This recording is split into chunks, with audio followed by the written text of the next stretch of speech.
வணக்கம். துபாய் மந்தன் சார்பாக ஒரு சின்ன ஒரு இன்ட்ரி. அது எங்கே நடக்குதுன்னா, இன்னைக்கு தீபா பிஸ்னஸ் மீட் அப் அதில் நம்ம சாரை வந்து பார்த்துருக்கோம்.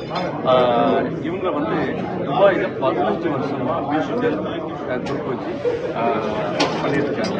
அது 15 வருஷம் வந்து சாதாரண இல்லை. அதை பற்றி சாத்தியை நம்ம கேட்டுக்கலாம். வணக்கம் சார். வணக்கம். உங்கள் பேர்? என் பேர் ராகேஷ் பையன்ட்டு. ரொம்ப சந்தோஷம். எத்தனை வருஷமாக இதை பண்ணிட்டு துபாய் நான் வந்து 17 வருஷம் ஆச்சு. வந்து ஒரு 2 வருஷம் வேலை செட்டில் ஆகிறது ரொம்ப பிஸியாக இருந்தது. 2008 உங்களுக்கு தெரியும் எப்படி இருக்கும் கண்டிப்பாக சொல்லிட்டு.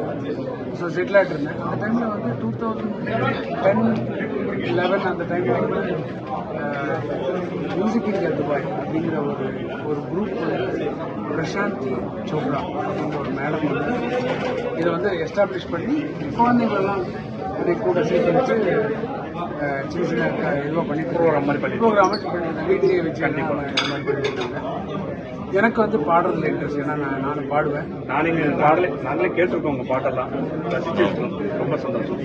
ஸோ இது எங்கள் அம்மா கிட்டேருந்து வந்த கண்டிப்பாக விஜயலட்சுமி அவங்ககிட்ட நான் மியூசிக் கற்றுக்கிட்டேன். பாடுறது ரொம்ப இன்ட்ரெஸ்ட் இருந்தாலும் நாங்கள் வந்து ஒரு குரூப் சேர்ந்தோம்.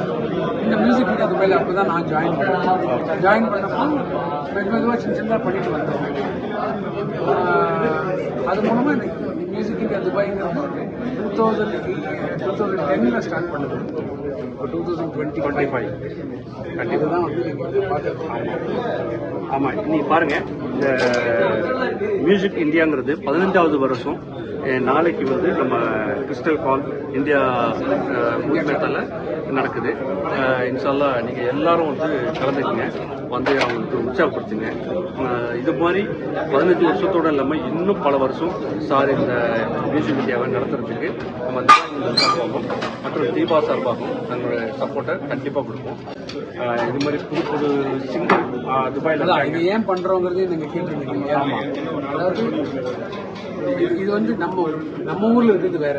இந்த மாதிரி அமீரகத்தில் வந்து நம்ம இசையை நம்ம மக்களுக்கு கொண்டு போகணும் அப்படிங்கிற ஒரு எண்ணம்.